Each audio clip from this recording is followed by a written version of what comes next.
It's the final countdown.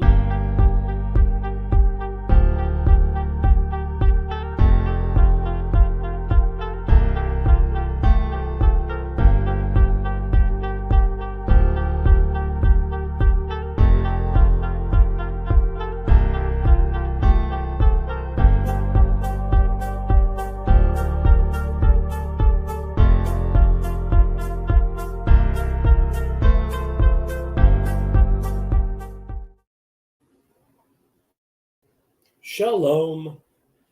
It's me, David. We are going to be doing another Bible study on the book of Judges. Please join in. We're gonna be hopefully getting to the end of this book. We'll see if it actually happens. Mikhail, hello. How are you?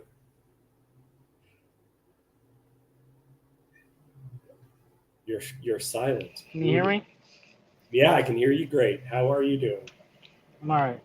I had the wrong device hooked up, so hopefully my car radio doesn't decide to make a super loud noise at some point. Okay.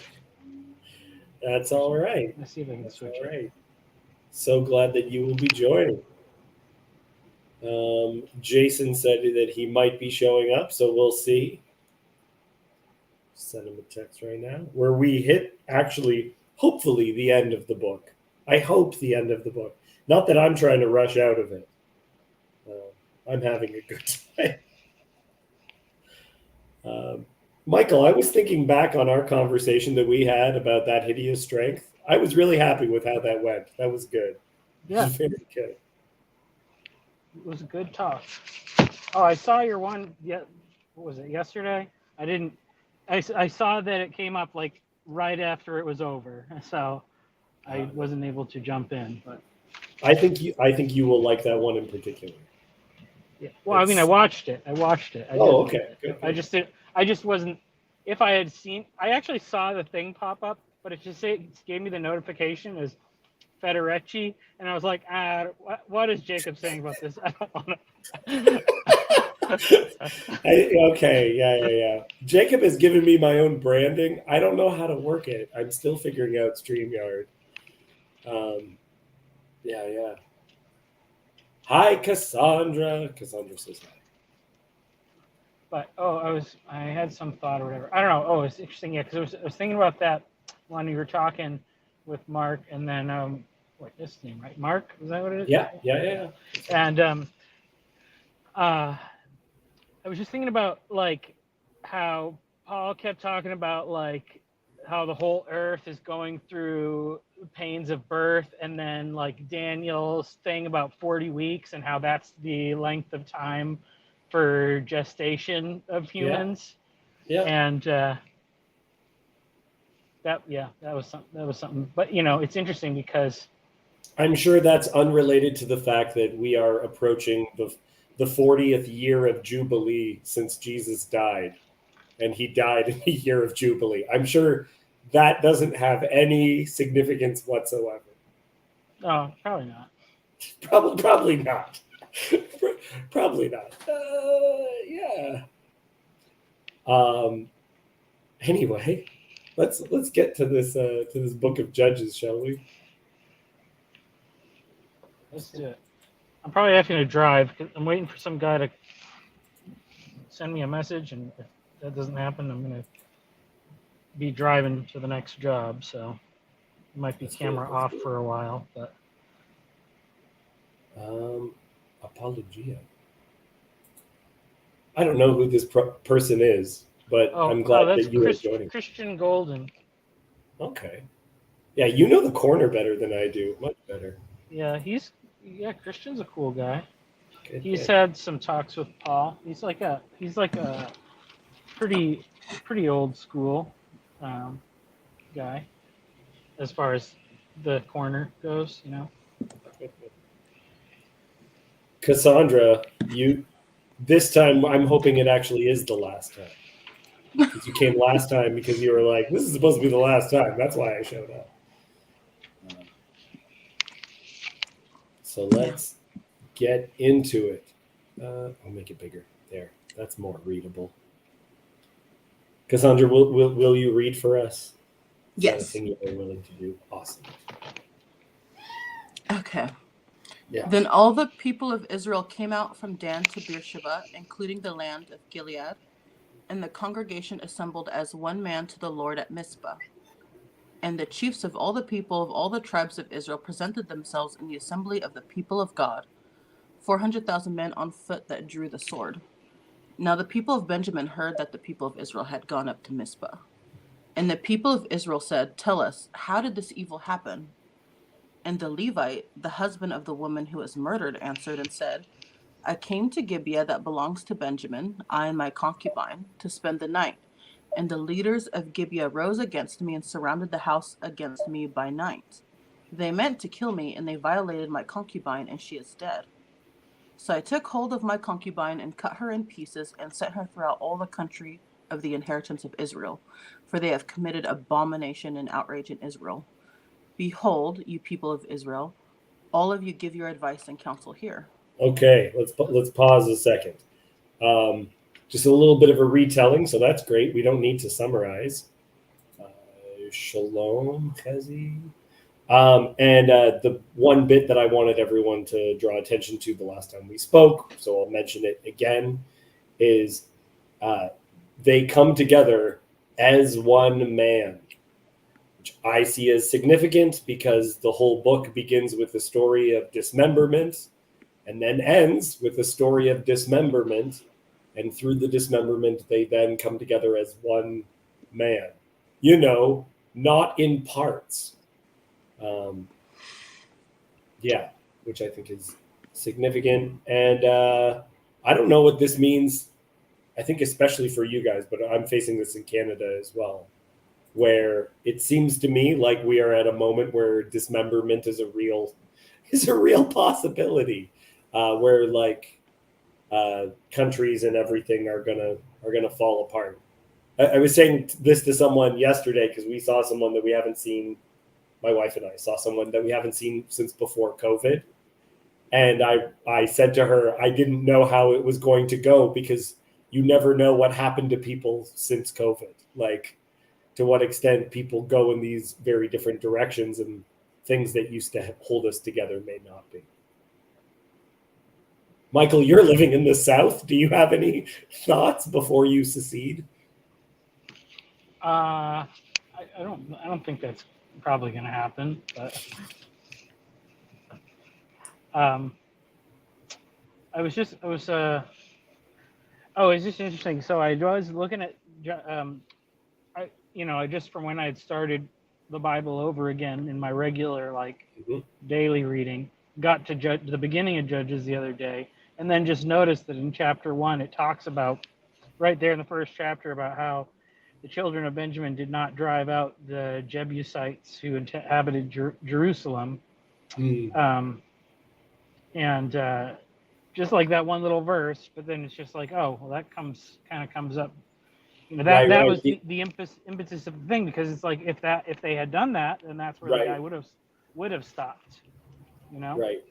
I do think that a term which is oftentimes used to mean something very different is a useful term, and that's the term normalize. Right? If you're surrounded by these kind of people, what kind of thing was normalized for them? Yeah. All right. Cassandra, do you have anything else to add? Oh, you are muted. You're muted. Sorry. I thought it was interesting that he told them that they wanted to kill him, and then they raped his concubine until she is dead, but it doesn't seem like he tells them a lot of the details of how that happened or what they actually wanted to do to him. Yeah. So I don't know. Yeah, maybe that would just put him in even worse light, because it seems like he did that to escape being violated himself. Yeah. Well, and it seems to me the violation seems more like a first night in prison sort of thing to me. It's not like this guy was just so hot that they're just like, man, that guy's a real sexy dude. I don't think that's what's going on at all. It's more so the idea of like, it's prison. It's a sign of I'm over you. I own you. Yeah, well, it's Okay. interesting, because like with Paul, and then his whole denomination having all the discussions still about like same-sex marriage and all that stuff, and the common kind of one of the common things you hear about like why it should be okay is that the point of sodomy or whatever in the ancient times or in the Bible culture was more about the thing of like humiliating the person and like as a show of power and stuff. Hmm. And well, I mean, I think it fails to answer the question of like why would that be a humiliating thing, but this show does show like, well, yeah, that is a pretty bad thing. So I mean, not to say like, oh yeah, so therefore like a committed, there's all sorts of other reasons why like that that it doesn't make same-sex marriage okay, but they are right in like pointing out like how bad that is, and just even to think of like that the motivation behind this, it does seem like uh, evil for evil's own sake or whatever. Like like the pleasure it received was not like Yeah. because it feels good. It was because it's doing something uh, evil and being a wicked person. Like Mm. like Augustine's pear tree or whatever. That whole thing. Yeah. That's a great reference. I love that. We didn't even like the pears. We just threw them out. They were bad. We just did it because it was fun to steal. Okay, Cassandra, please. Okay, where was I? Oh, 8. Verse 8. And all the people arose as one man, saying, "None of us will go to his tent, and none of us will return to his house. But now this is what we will do to Gibeah. We will go up against it by lot. And we will take 10 men of 100 throughout all the tribes of Israel, and 100 of 1,000, and 1,000 of 10,000, to bring provisions for the people, that when they come they may repay Gibeah and Benjamin for all the outrage they have committed in Israel." So all the men of Israel gathered against the city, united as one man. United as one man. United as one man. United as one man. Um, yeah. Again, this is part of my belief is that the text wants to be understood. So unless there's another reason why it's as one man, yeah, I think this is a good explanation.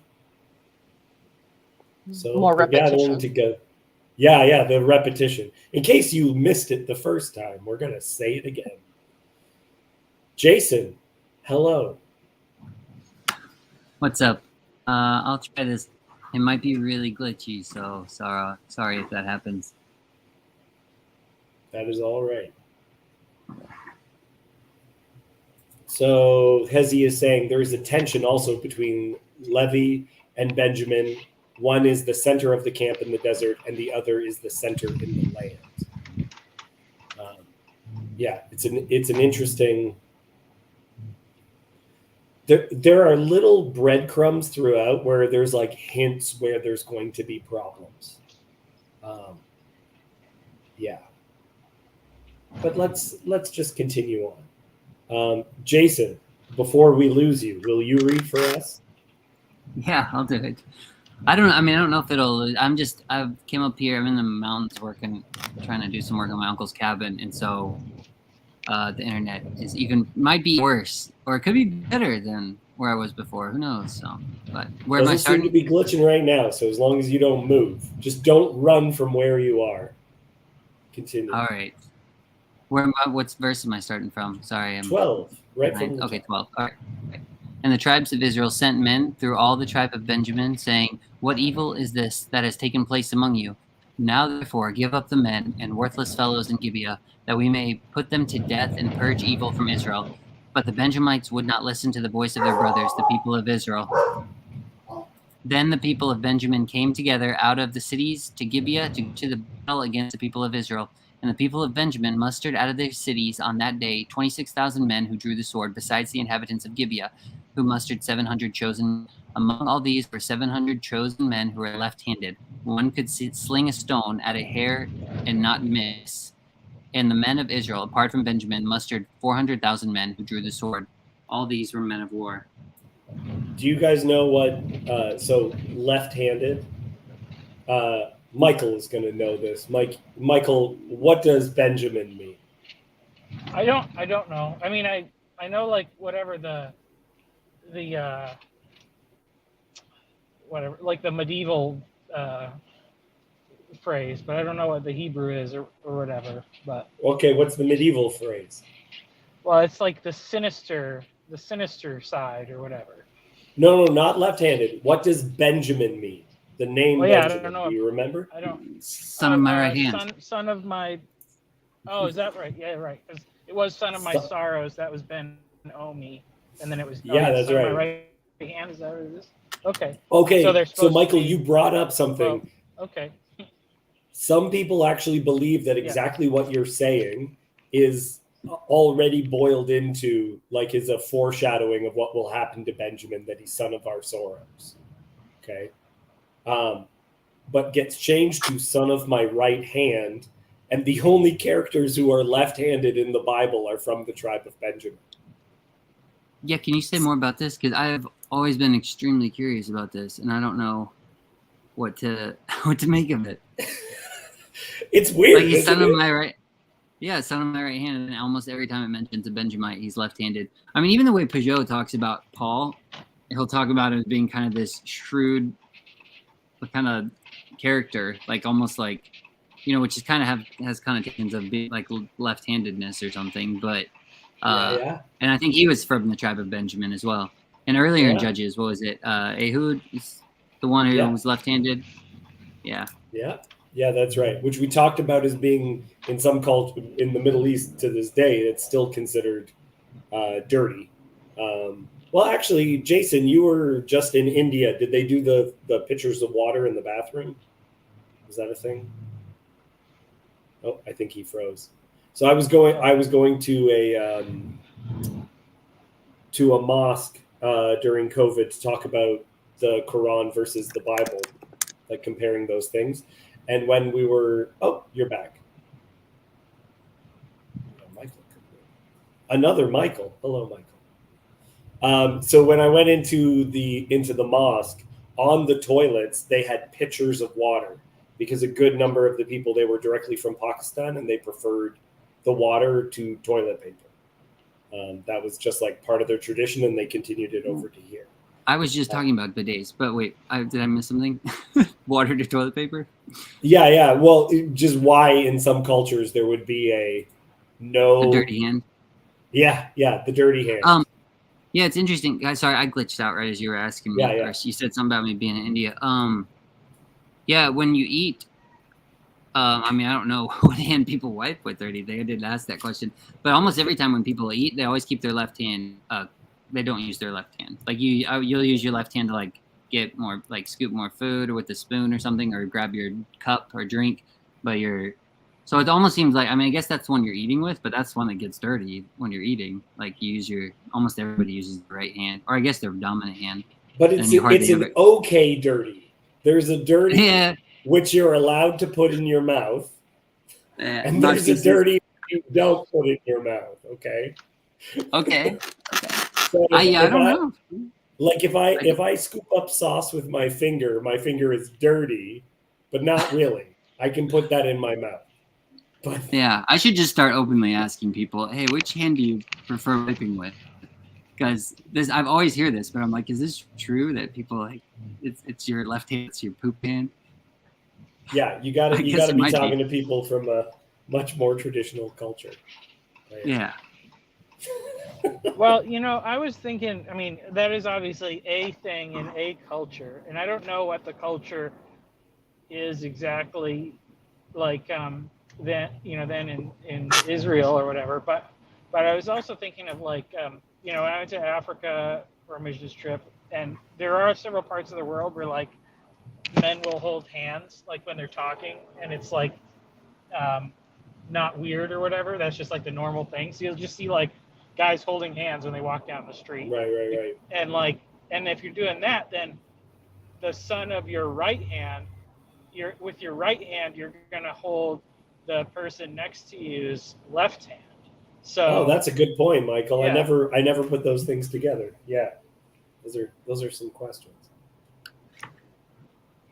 New Michael, as opposed to old Michael. New Michael, do you have any thoughts on this topic? Only in left hand, right hand associations, right? So that say rules and exceptions. The rule is that the left hand is a little more chaotic. It's harder to control, right? Yeah. The right hand is steady, more control, and that's been interesting in regards to left and right hemisphere dynamics, and so it reverses, right, to where you've got kind of the chaos of the right hemisphere versus, potentially, like, let's say, transfigured right hemisphere in logos, let's say. That's interesting. I'm also specifically wondering, so Benjamin will be the tribe that will produce the first king. But their weapon of choice for these is to sling a stone. So the mightiest warriors of Benjamin are people slinging a stone, and that's going to produce the first king.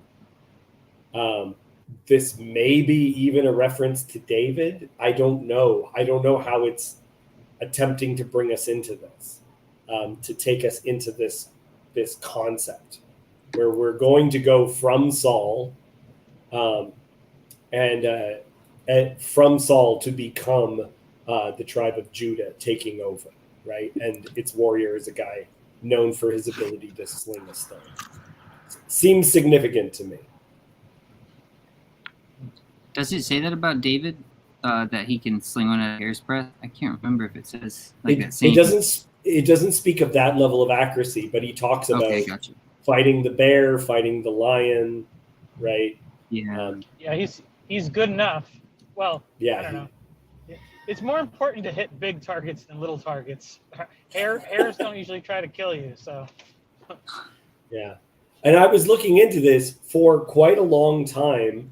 A sling could actually launch a projectile further than an arrow, farther than a bow and arrow could.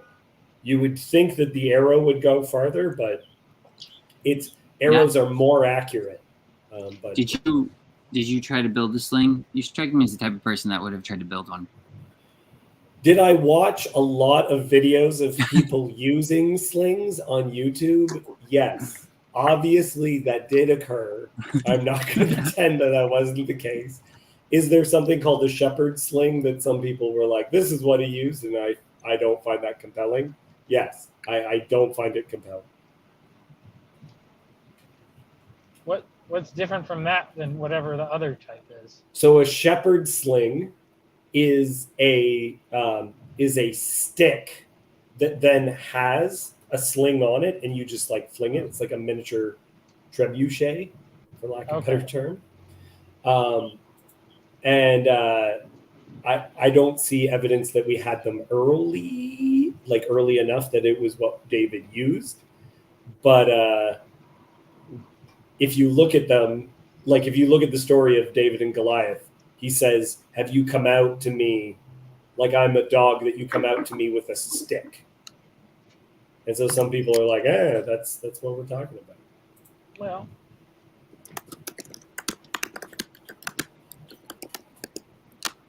come on, YouTube, help me out. Where are you?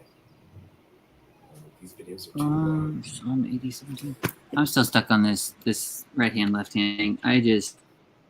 It's interesting, but I've never heard anything that sounds that satisfying to me. I don't know why. I wonder if it's not as even just symbolically important, just to the fact of if there's always been people that are left-handed, but it's like, it's a minority, and then to just highlight like there's a concentration of a minority, like those Benjaminites are a bunch of weirdos. They're all left-handed, I don't know. Just to tag off of that, to me, it was when I encounter left hand, right hand things throughout Scripture, it resolves for me left hand wise in unstable, one way or another, some kind of unstable, less reliable, more chaotic, something. What I struggle with is where the right hand comes in. Right, this is controlled, but it's like controlled towards what purpose, right? And then, so maybe I'm mapping too hard to hemisphere things, but it's like an ego that can be corrupted, right? Or and that's an ego that's built on sand, right, versus an ego built on the rock, which is transfigured. Right. Yeah, it's a very interesting image when you relate it as well to Saul, who is,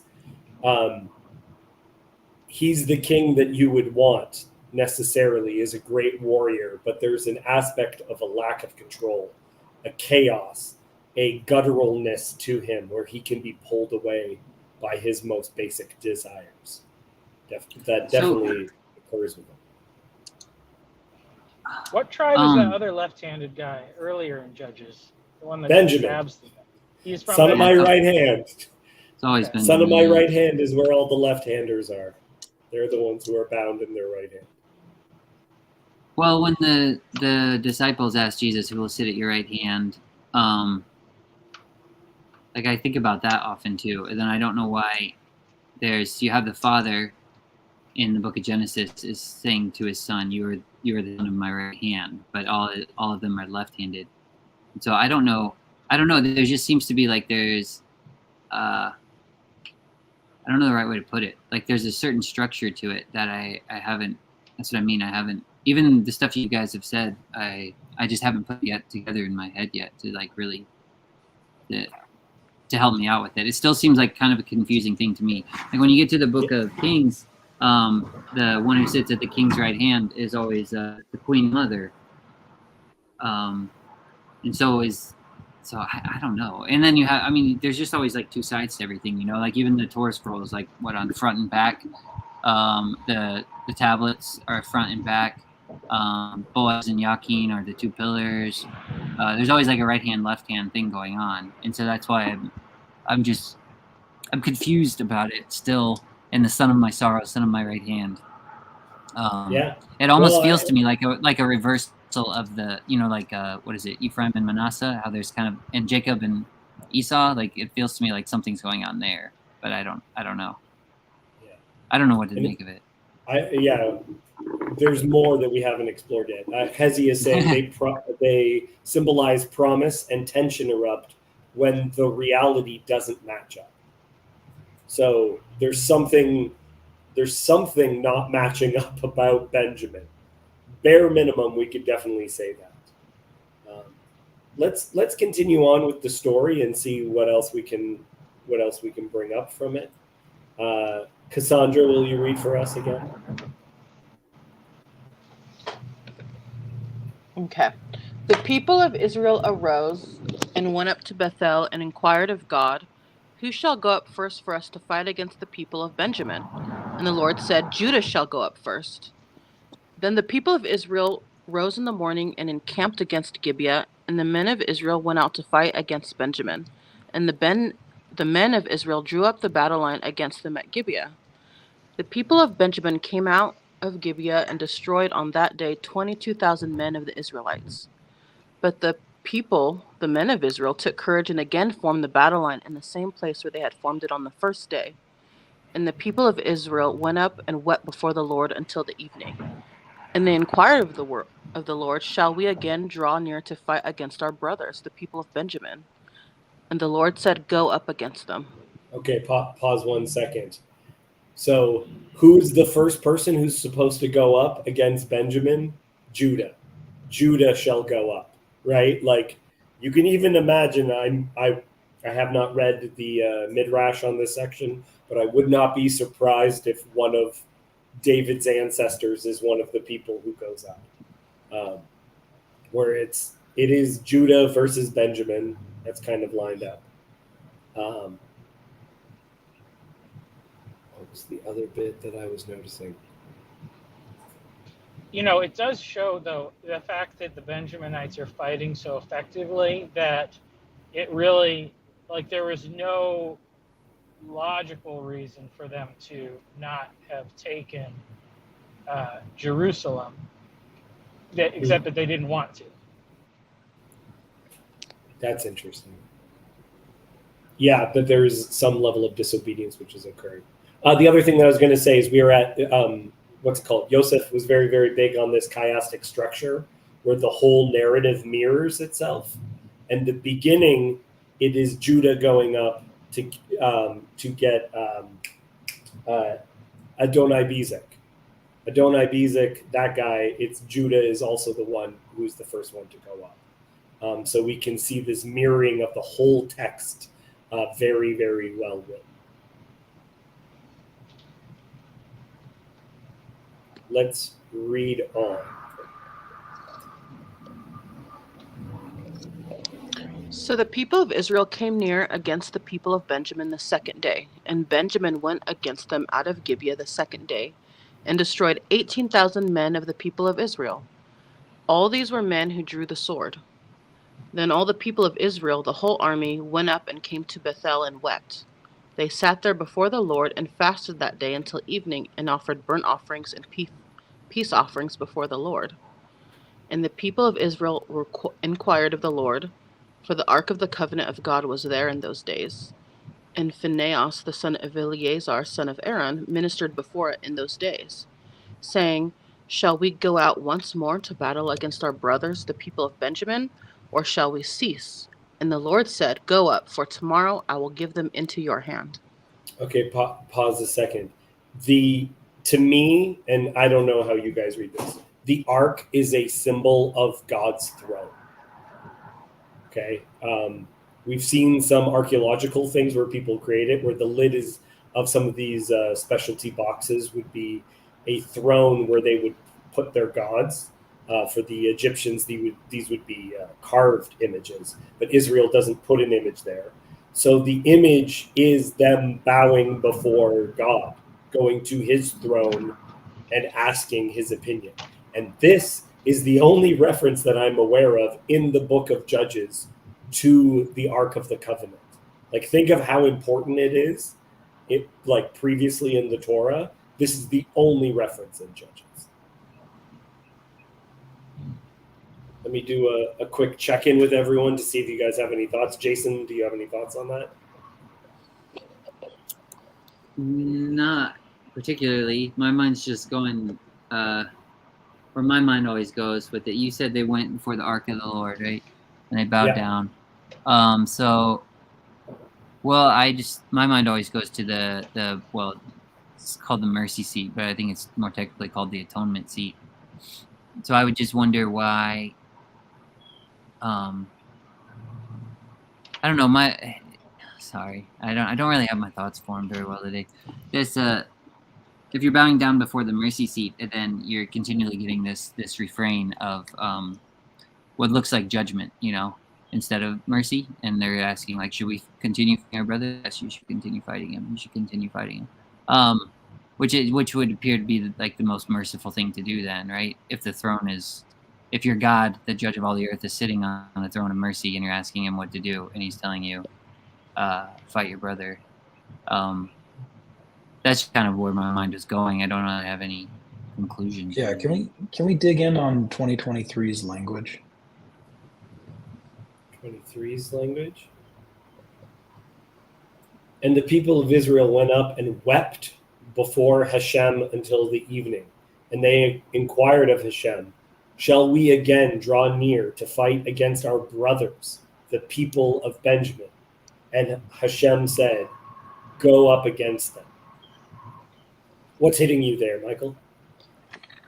Well, so Bible Hub Hebrew, right, is like Alu Ilah, right? So the Lord answered Elu Ilah, uh, go up against them or ascend near them. I, anytime I see battle sceney kind of things, right, like warish kind of stuff, Yeah. especially after digging into Father Stephen DeYoung's work from God as a Man of War and just his work in general.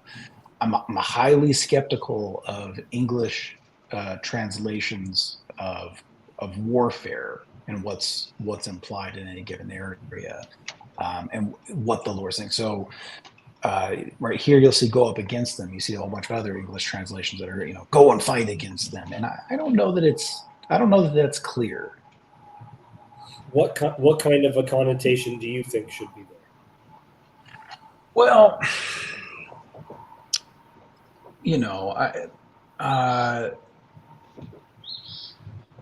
there are ways to fight without blood and soil, right?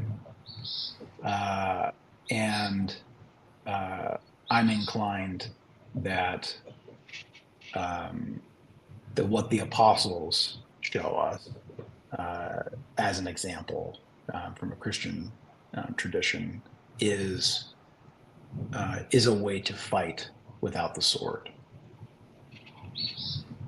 Okay.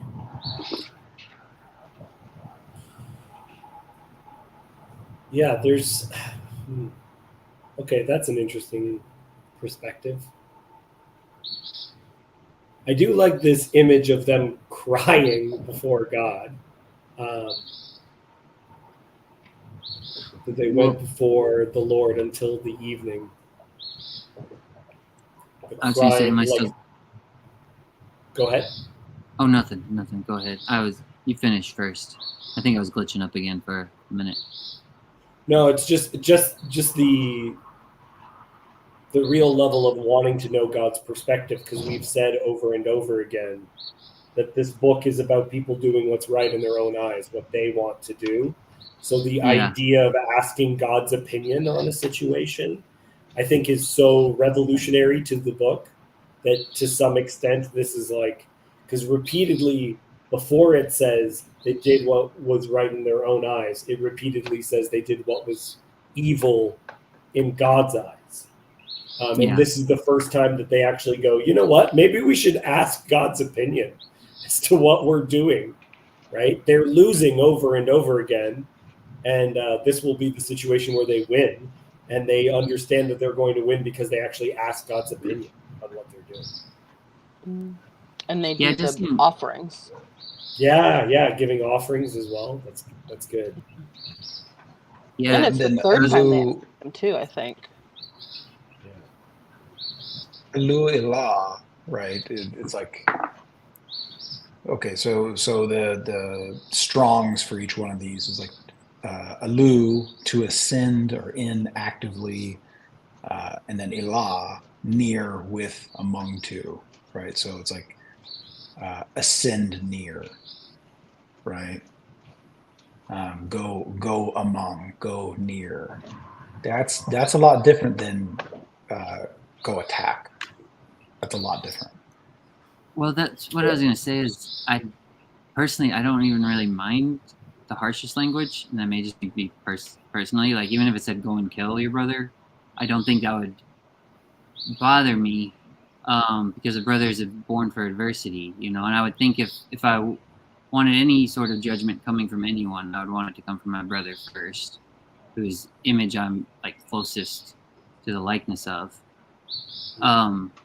So I don't know. I mean, I'm not really bothered too much by, like, even if it was very, very extreme, harsh language. Because I was talking to someone about this recently, and I think it was Cal, and I was just saying how, like, if I follow anything out in light of eternity with the infinite God, it just kind of goes to extremism. So, like, any kind of judgment is ultimately the death penalty. Any law you make, any vow, anything, any vow broken is the death penalty if you follow it out for some sort of infinite nature. And so, like, I don't really have a an aversion to the really harsh language. I'm just, it's just, yeah, the whole story is very intriguing to me. I'm not sure what to make of it still, because it's just the way you have the parallel of the Sodom and Gomorrah story, which I'm sure you probably touched on in a previous episode, and then you have like fire coming from heaven in that story, and then in this story, it's almost like the fire's come like not vertically but horizontally or something, and Right. it's like it's like because they're praying vertically that it's coming this way. I don't really know. One of the most chilling parts of the Hebrew Bible to me is I'm sending a famine upon the land, not a famine of bread or of water, but of the word of hearing the word of God. Right? Yeah. That we would be in a period of time where there's a kind of silence. And I mean, it seems horrible that you would see fire come down from heaven and consume people. But what would be even worse is if you never saw that. You had no concept of what justice was. You had no concept of right and wrong. Instead, you're living in a world where you're just doing your best and trying to make it up as we go along. Yeah. So I think I kind of get what you're saying there. Yeah, there's a lot of things that are being balanced in this. Like, thanks, guys. These are good. These are very, very good concepts. Let's. Shucks. A quick thought before we jump on to the next. Yeah. So I find myself, especially when you're dealing something like the Lord said, right? So the language there, using that language is strong. What does the Lord say? Okay, well, right. Then I'm in it. Then even in my understanding of it, I'm in a test the spirits problem of discernment, right? And so I go, okay, do I see this through the lens of the flesh operating in dissensions, divisions, factions, arguments, adversarialness, right? Or do I see this through the lens of the spirit in self-control, patience, kindness? Right. And so if the Lord's saying it, then exactly which spirit am I seeing here? Right. Because if it's the Lord saying it, right, and we're to understand fruits of the Spirit in a certain way, then it would align with those things, which means the interpretation of what the Lord says has to be viewed within that lens and not through the flesh. Yeah, that's very interesting, because they do succeed, but they also realize the guilt that they receive for almost wiping out this tribe of Israel. And they were like, oh, we went too far. We went to this extreme. We did something that we weren't supposed to. Which occurs later on when they go into exile. God says, I'm going to punish the Babylonians for what they did to you, even though what the Babylonians do to Israel is judgment from God. God still says, but they go too far. They did too much. They're doing this to my treasured possession. So even though this may have been judgment from God, that person still gets judged. And as you were describing that, Michael, I was thinking there's someone that I knew when I first became a Christian, and her and I, we built each other up so much when we first met each other. She came back to being a Christian because of conversations she had with me. I grew a lot in my faith because of conversations I had with her. We really saw God working there, and we dated, and we shouldn't have. We dated because we could not understand how God could be bringing us together if we weren't supposed to be together. And it was like, no, you were just supposed to be friends with this person. You were supposed to interpret this to understand that this was supposed to be like a kind of friendship, but I felt like I couldn't do it without us dating. And that was just completely wrong. As you were saying, like the flesh taking over, even when there are good intentions or God setting something in a particular direction. Cassandra, please let us read on. Okay. So Israel set men in ambush around Gibeah, and the people of Israel went up against the people of Benjamin on the third day, and set themselves in array against Gibeah as at other times. And the people of Benjamin went out against the people, and were drawn away from the city. And as at other times they began to strike and kill some of the people in the highways, one of which goes up to Bethel, and the other to Gibeah, and in the open country about 30 men of Israel. And the people of Benjamin said, they are routed before us as at the first. But the people of Israel said, let us flee and draw them away from the city to the highways. And all the men of Israel rose up out of their place and set themselves in array at Baal Tamar. And the men of Israel who were in ambush rushed out of their place from Meregeba. And there came against Gibeah 10,000 chosen men out of all Israel. And the battle was hard, but the Benjaminites did not know that disaster was close upon them. And the Lord defeated Benjamin before Israel, and the people of Israel destroyed 25,100 men of Benjamin that day. All these were men who drew the sword. So the people of Benjamin saw that they were defeated. Okay, yeah. So they set up an ambush. They set up something where it looks like they are winning, as at the first, but then it comes back upon their own head. This image again is the Adonai Bezek says this is justice from God because this is what I did. I did this. So he gets his. It's so brutal with him. He gets his thumbs and his big toes cut off. And he says, I did this to other kings. When I took them over, I did this and I turned them into dogs, essentially, right? And him saying, this is what I deserved. This is what I did. There's this image where sin is, to some extent suicidal, right? So you're doing this thing. You think it's for yourself. You are proud in what you are doing, and this is actually your downfall. And just to bring Hezi's opinion into this, no names in this portion. Everyone is to blame, right? This is what people are like. We move in pride. We act against. We push and we push, and we don't realize that when we think we're gaining victory, we're actually destroying ourselves. Like when people are on their deathbed and they think about all their regrets. Yeah. Can we spend time on the language in 35? Yeah. And the Lord defeated Benjamin before Israel. And the people of Israel destroyed 25,100 men of Benjamin that day. All these were men who drew the sword. Which part of that is sticking out to you? So, right, again, the way that we see this, I don't know is so clear. So sometimes you'll see the word annihilated used. Sometimes you'll see slaughtered, right? And I tend to be skeptical of the way in which the Lord defeats. So there's a sense in which my communist former self, right, has been annihilated, defeated, brought to heel, right, and that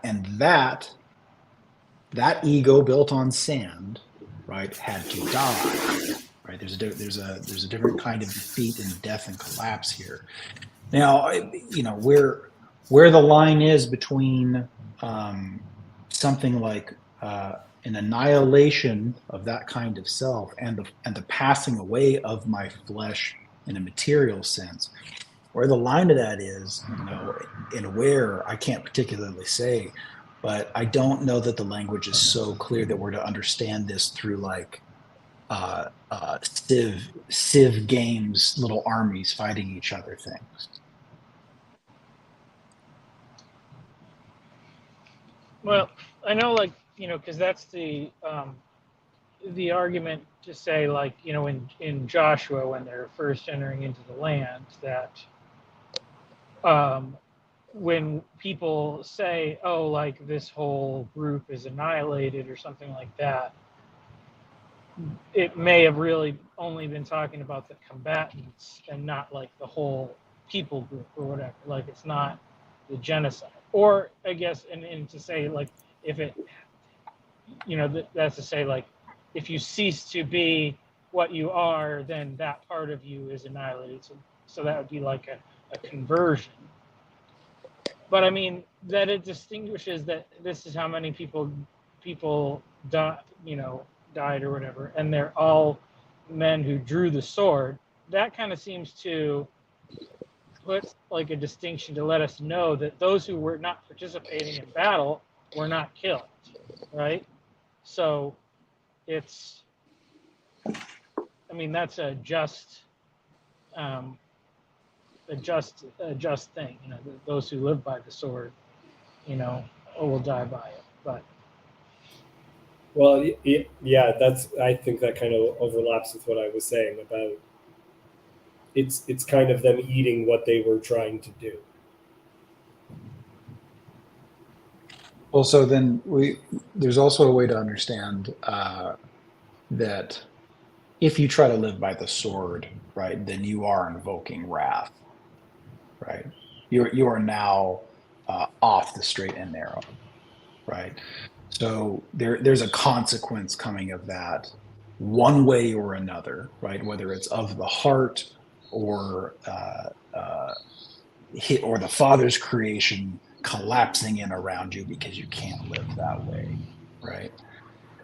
Well, So I think there is something to what you were previously saying, because how much do you wipe out a part of yourself? Because part of them attacking Benjamin, which Michael, you were lining this up with when they destroy entire people groups. This is their own people group. This is themselves, right? I think it was like a Peterson thing where he talks about how much you are allowed to win an argument with your wife, where he says you don't want to win so badly that you decimate them to absolutely nothing, because you have to continue in relationship with this person afterwards. And that is part of the problem with going to war with yourself, going to war with Benjamin, is what do? You wipe out?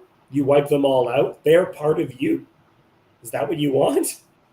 yeah, and there's also what was that? What's that guy's name? Gavin. I don't remember. So one of these Protestant YouTube folks, he recently had a conversation with Father Stephen DeYoung, and I've seen some of his stuff otherwise, but I found parallels in the ancient understanding. These are not new ideas of how we're to understand like these annihilation and defeat things. Sometimes it's like a bragging. Okay, so let's say I'm in a little football league, right? And I got this little team, and we destroyed them. Okay, those people are their flesh is still alive, right? They went home to their families, right? But we annihilated them. Yeah, but they're alive, right? It's not always clear when we're just going, hey, defeat happened to these folks. We annihilated them. Versus, okay, no, each one of these people, they all passed away in battle. Yeah, I think we should take it a little bit more literally here, just because one of what occurs out of this is the need for rejuvenating the number of people. Literally, we just had a population collapse. We now no longer have people because of this, and that means we would be lacking a tribe of Israel. Sure, and my point would be, even as we continue on, to be skeptical of the physicality in its entirety. Okay. yeah, Okay. well, yeah. I mean, I think I would say, the Bible is unique amongst ancient texts in the way that it basically treats all people as people, because pretty much every other culture, to some extent, has a category of persons and non-persons that we would be that we would find, really where they made that distinction to be appalling. But but the way that they treat groups that are not people is, throughout history and even into the 20th century, with some of the totalitarian regimes, if you are not really a person, then your life What are is we allowed to not do? valuable at all. So, I mean, it's, and it may it be in that one of the sense of like the ambiguity is there so that you can see mercy where you need to see mercy, and you can see judgment where you need to see judgment. Because like this is the thing that Jacob talked about. Like this, the words have to be able to speak to the person the first time they ever pick it up in the way that they need to hear it the first time they ever read it. But the way you read it may be different on the second time or the 10th time or the 20th time. So, I mean, because I do tend to see so much more grace in the way that the Lord handles people and these things over time. But I don't know if people always get the same. Like I see the Lord being merciful. I don't know if people always are as much in the Bible. So. Jason, do you have anything before we continue on? No. Really? No, sorry. Cassandra, please continue on for us. Oh. To read? Sure. How do I? What do I do? There we go. The men of Israel gave ground to Benjamin because they trusted the men in ambush whom they had set against Gibeah. Then the men in ambush hurried and rushed against Gibeah. The men in ambush moved out and struck all the city with the edge of the sword. Now the appointed signal between the men of Israel and the men in the main ambush was that when they made a great cloud of smoke rise up out of the city, the men of Israel should turn in battle. Now Benjamin had begun to strike and kill about 30 men of Israel. They said, "Surely they are defeated before us, as in the first battle." But when the signal began to rise out of the city in a column of smoke, the Benjamites looked behind them, and behold, the whole of the city went up in smoke to heaven. Then the men of Israel turned, and the men of Benjamin were dismayed, for they saw that disaster was close upon them. Therefore they turned their backs before the men of Israel and in the direction of the wilderness. But the battle overtook them, and those who came out of the cities were destroying them in their midst. Surrounding the Benjamites, they pursued them and trod them down from Nohah as far as opposite Gibeah on the east. 18,000 men of Benjamin fell, all of them men of valor, and they turned and fled toward the wilderness to the rock of Rimmon. 5,000 men of them were cut down in the highways, and they were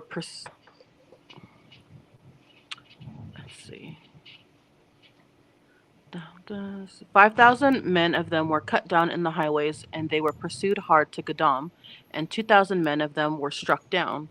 So all who fell that day of Benjamin were 25,000 men who drew the sword, all of them men of valor. But 600 men turned and fled toward the wilderness to the rock of Rimmon, and remained at the rock of Rimmon 4 months. And the men of Israel turned back against the people of Benjamin, and struck them with the edge of the sword of the city. Men and beasts and all they struck and found down, and all the towns they found they set on fire.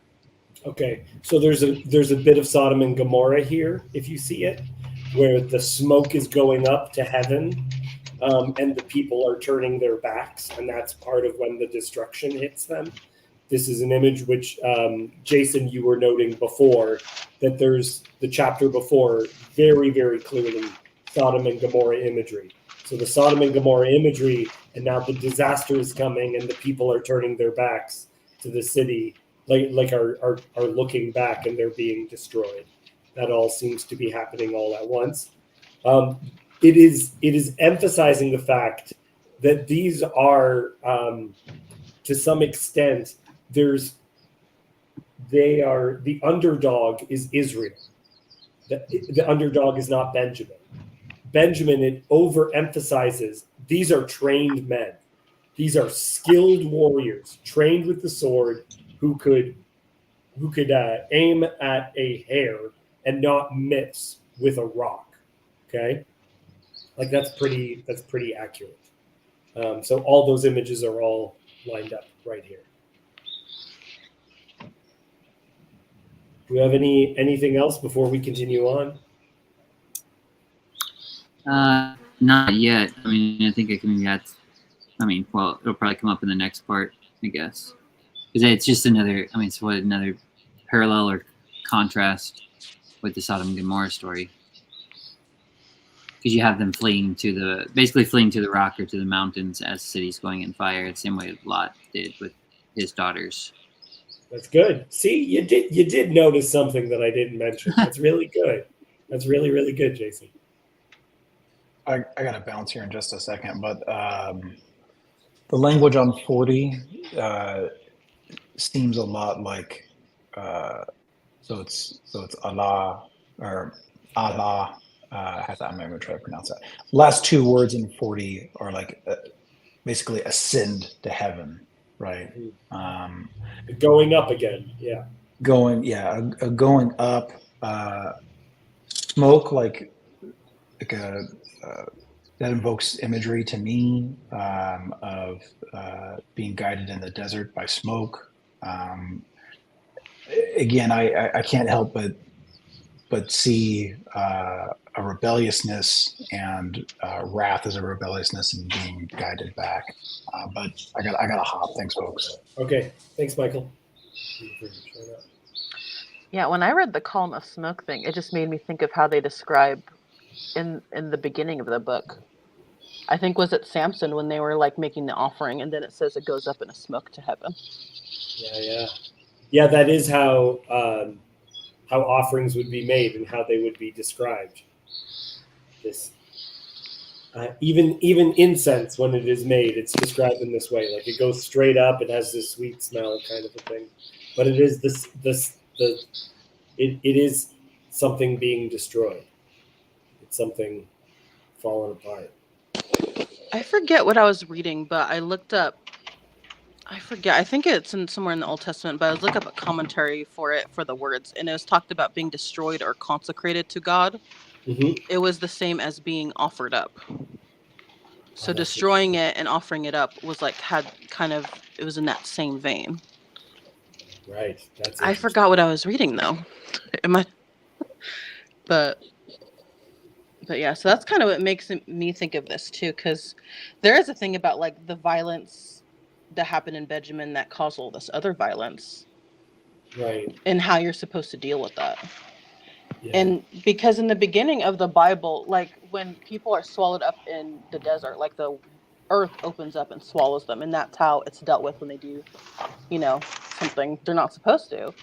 But that's like more directly a judgment from God, and now it's almost you're getting a more abstract maybe sense of judgment, of justice, where, well, what do we do? Like, how are we supposed to deal with it? When it comes directly from God, then that's like, you can't argue with that.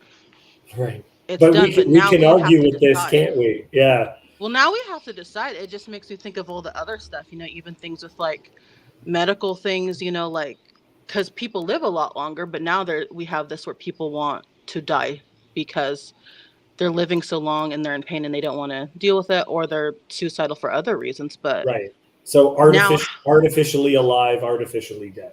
Yeah. So now what is right? How can you make the decision of when somebody should not be alive anymore?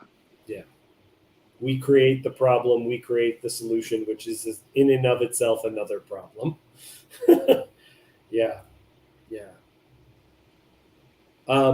Jason, connecting with, after you said this, I realized that the bit that you said about them fleeing becomes the next bit of the Sodom and Gomorrah story where they flee to the cave. The part after that for the Sodom and Gomorrah story is how they continue the line. Yeah. Which is not a good way. Which is definitely also an element within here.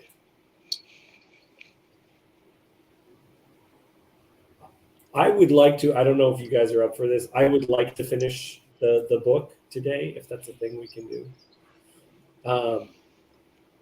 Because this is how I titled part of how the subtitle to our video today is before Bumble or Hinge, there was showing up to a fire and taking your pick. That's,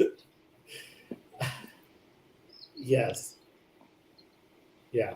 Well, let's do it. I'm not sure how long I can stick around, but I'll try to stick around. Let's keep going. Okay. And we finished the chapter, yeah? Yep. Mhm. I think so. Set it on fire. Good. Okay. Jason, read for us. All right. Now the men of Israel had sworn at Mizpah, none of us shall give his daughter in marriage to Benjamin. And the people came to Bethel and sat there till evening before God.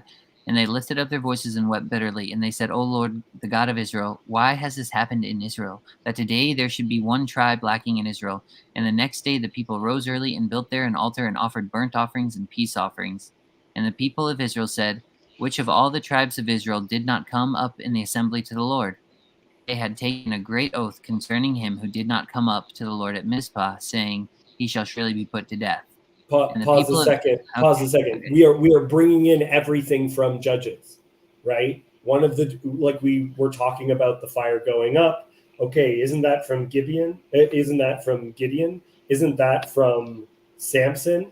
And now we have a story where the people are making an oath that they never should have made, right? Now we're tying in Jephthah. The whole book is being, all of the problems of the whole book are in this end. We are definitely culminating. Gotcha.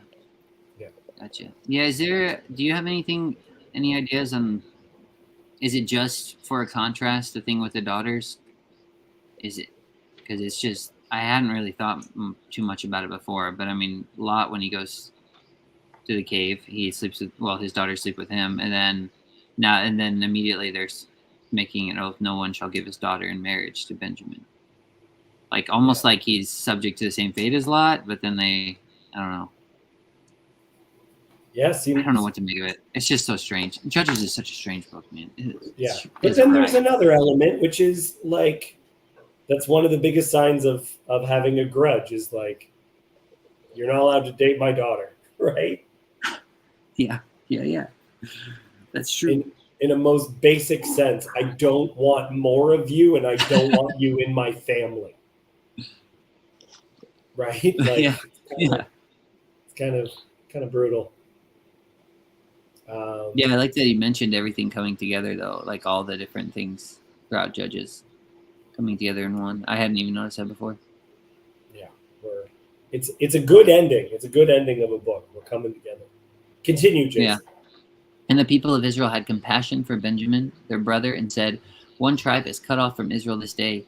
What shall we do for wives for those who are left? Since we have sworn by the Lord, we will not give them any of our daughters as wives. And they said, what one is there of the tribes of Israel that did not come up to the Lord at Mizpah?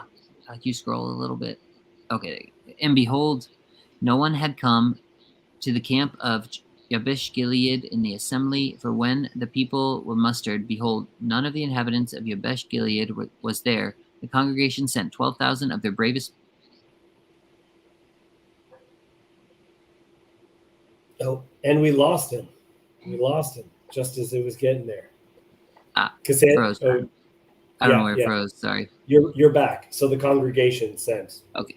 So the congregation sent 12,000 of their bravest men there and commanded them, go and strike the inhabitants of Jabesh Gilead with the edge of the sword, also the women and the little ones.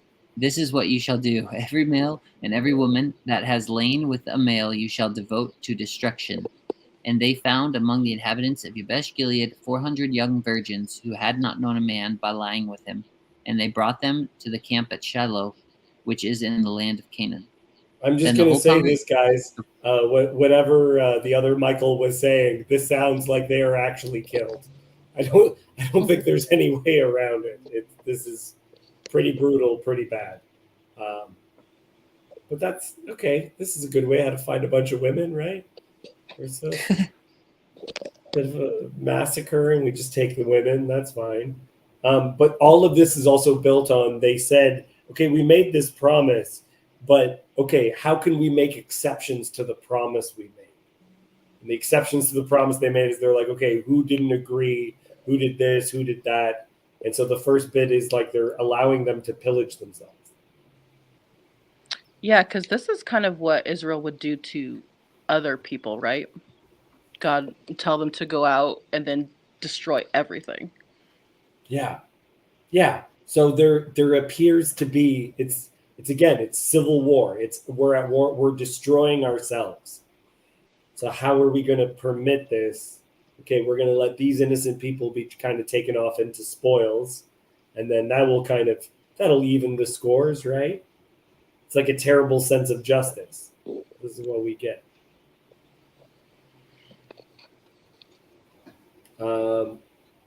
Michael, will you continue reading for us at verse 13? Then the whole congregation sent word to the people of Benjamin who are at the rock of Rimmon and proclaimed peace to them. And Benjamin returned at that time, and they gave them the women whom they had saved alive of the women of Jabesh Gilead. But they were not enough for them. And the people had compassion on Benjamin because the Lord had made a breach in the tribes of Israel. Then the elders of the congregation said, "What shall we do for wives for those who are left, since the women are destroyed out of Benjamin?" And they said, "There must be an inheritance for the survivors of Benjamin, that a tribe not be blotted out from Israel. Yet we cannot give them wives from our daughters." For the people of Israel had sworn, "Cursed be he who gives a wife to Benjamin." So they said, "Behold, there is the yearly feast of the Lord at Shiloh, which is north of Bethel, on the east of the highway that goes up from Bethel to Shechem and south of Lebonah." And they commanded the people of Benjamin, saying, "Go and lie in ambush in the vineyards and watch. If the daughters of Shiloh come out to dance in the dances, then come out of the vineyards and snatch each man his wife from the daughters of Shiloh and go to the land of Benjamin. And when their fathers or their brothers come to complain to us, we will say to them, grant them graciously to us, because we did not take for each man of them his wife in battle, neither did you give them to them, else you would now be guilty." So what I was saying before, Michael, I think you were even talking about this somewhere else, where you're like, "What? As a father of daughters, you are not okay with how a lot of these things are progressing. Your daughters show up to dance around a giant fire, celebrating. They're having a good time, only with other girls, right? Which is one of the reasons why I think that this might be referring to the celebration that occurs after Jephthah's daughter. It says that year by year the women would go up to celebrate. So it seems like, okay, this is a lady-based festival, and all these guys just show up and start stealing the women. Not good. This is bad. This is very bad. Michael, do you have any thoughts as a father of daughters? Well, I mean, I understand. Well, I don't know. It's a weird thing, obviously. I feel like maybe I don't feel like this would apply to me, but if you're Laban and you have a Leah and a Rachel, and then maybe you say, "Hey, Leah, why don't you go up to that festival?" So let me get this straight. You know that if they go to the church overnight, there's going to be a bunch of boys. They're going to kidnap them and make them wives. You're cool with this? They got the riz.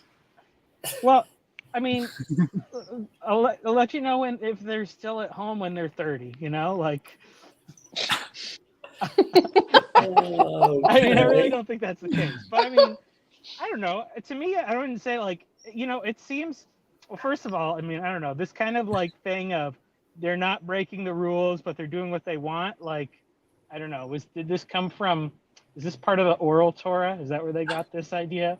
Like, but you know, like it seems like that's the thing. It's kind of this, you know, they're I don't know. It doesn't seem like God. You know, it's like they're. I did a big study on this one before. Well, more so because like the interesting thing is, you know, when you look at like the flood, and you know that kind of is connected to the sons of God taking the women, and then Sodom and Gomorrah is very connected to that too, and then God does a judgment on those, and then in this one it's like he's put the Israelites more or less in charge of doing the work of, you know, he's telling them go up there, you know, do the thing, but he doesn't give them like a huge specific thing, and it's kind of like he's just letting them do what they're going to do, and he's going to more or less hold them to it. So like they made a thing where they're going to say we're not going to give them our daughters, so it's like, okay, yeah, if we do that we're breaking the rules, but if we create this loophole, like I don't know, I don't see that there's a judgment of the loophole. Like the loophole was a solution. It you know, it got the job done. Right. I don't know. When I was reading it, I was wondering why, like, what would it mean if they did let Benjamin die? If there was just like 600 men and they didn't get them wives? That's an I mean, interesting idea. what would Just that let mean? them die out. Well, there's this thing that happens where God says to Moses, you know, technically, I could rebuild the nation with just you, and no one could say that I lied. And Moses says to God, yes, but think of what that will do for your reputation. Think of how that will be. And so there seems to be this idea that God's reputation is on the line if they don't find a way to make sure that Israel is not blotted off the face of the earth, right? It's one of the things that I would say, and I'm sure that Hezi is going to like this. If God completely abandons Israel, what does that say to humanity?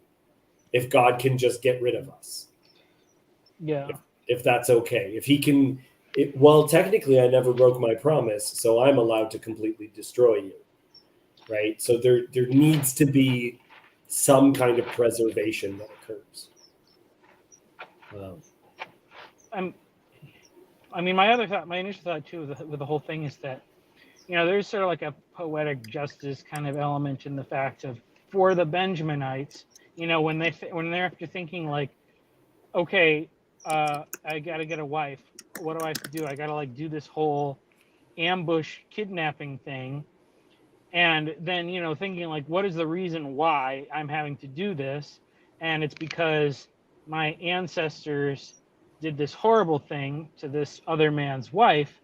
And then, you know, in a sense, it's like the Israelites in doing this, to me, I feel like it's a merciful thing, because it's like they're putting themselves right back in the same position. Like, well, there is an element of mercy without it. Sorry, continue. Yeah, you know, like they're having to put, like, even though they're not doing it, you know, explicitly, essentially they're putting their daughters, like, they are putting their daughters in this vulnerable position. And what they're doing in the sense is they're trusting like that Benjamin wants to repent, and that the Benjaminites are not going to treat their daughters the way that Benjamin's ancestors treated that concubine. They're going to do it right, you know, which is kind of like the same thing of like, okay, when Lot offers his daughters, and when the other guy has the virgin daughter and offers it, and it's like, you can do what you please. Well, if you're a good person, doing what you please means you're just going to take her home and you're going to treat her right, you know, like that's what a good person would be pleased to do. Like, so, you know, like, so, cause like, and that's the thing, you can't just like always assume like it speaks worse of Israel if Israel is like always thinking Benjamin is rotten to the core and there's no redemption for Benjamin. So it's, Yeah, I don't know. When I was reading it, because like what the other guy was saying, like not adding to the violence and stuff like that. I guess I remember the first time I read the story, I was like, well, isn't it good that they do this to Benjamin? Because it seemed like this is a horrible thing. And Benjamin doesn't want to give up the people who committed these acts and who were a part of it. They'd rather Oh yeah, that's a good fight. point. Yeah, yeah, They'd yeah, rather yeah. fight instead of maybe give up. It's, I mean, it's like, instead of giving up that little piece, cutting off that part of them that was sinning, that was participating in this awful Right, thing, right. they sacrificed almost their entire tribe. Yeah, And it's then in order to refill them, they have to go and destroy a whole nother city in order to replenish Benjamin. yeah, that's a good And that Cassandra, that is so good. That's so good. That is a great thing to notice. yeah, so I don't know. I guess to me, just because it was like so horrible, and then the way they try to fix it is just like bad on bad. Yeah. It That reminds me of Bob Marley got cancer in his toe, but he dies because it makes its way to his internal organs. He finds it when it's in his foot, but will not operate, does not remove the cancer, says we're not getting rid of this one part that is diseased. So it works its way all the way through until you're completely gone. yeah. I think the framing of this is very important, where, again, Israel is being treated like it is in and of itself, enemies with itself, so it can take itself as prizes of war, right? This is what people would do when they were going to battle. And that the whole thing is framed with this idea that we know that this is messed up. These are bad solutions for a bad time. So the way that I titled this video was exceptions for everyone, right? Like we all get to do what we all want, right? It's back to the garden. You're doing what's right in your own eyes. You discern what's good and evil. It's really messed up, and to me, the book knows it's messed up. So I'm gonna read the last 3 verses of the book, and then at the end, I want us to try something, because it's how I read the book. I would like us, once we finish the last verse, to all sigh as though this was terrible. Okay? Okay. And the people of Benjamin did so, and took their wives, according to their number, from the dancers whom they carried off. Then they went and returned to their inheritance, and rebuilt the towns and lived in them. And the people of Israel departed from there at that time, every man to his tribe and family, and they went out from there, every man to his inheritance. In those days, there was no king in Israel. Everyone did what was right in his own eyes.